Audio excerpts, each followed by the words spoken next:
साला ऐसा क्या काम करूं जो लोग मुझे पैसा दें? आप कौन? चिरकुट अपने दोस्त जादूगर जोगिंदर से मिलने शहर आ जाता है। वो फेवरेट डोसा ही। अच्छा, आजा आजा। और अंदर आते ही भूखा नंगा चिरकुट खाने के चक्कर में जाने वाला था। ओ भाई ये क्या है? बच गया साला। तभी इसका दोस्त दूसरे की फसल को अपना बताकर इस भूखे जीव को छोड़ देता है। ये देख असली असली। वाह! इतने में साला ये 7 पीढ़ियों से भूखा नंगा चिरकुट खाना दबाने लगता है और तीखा खाकर गलती से एक गिलास देशी पौवा गटक जाता है। दारू नहीं रे बाबा, दवाई है। नशे में लुंड चिरकुट को सब ट्रिपल दिखाई दे रहा था। क्या रे भिख मंगिया? तभी ये साला नशे में चूर कलवा बिल्ले का चबूतरा सुझा देता है। अब तू गया बेटा। चलेगा फ्री फायर गोला दुआ। अच्छा बेटे।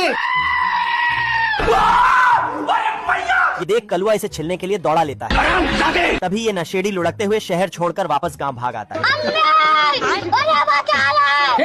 हे प्रभु।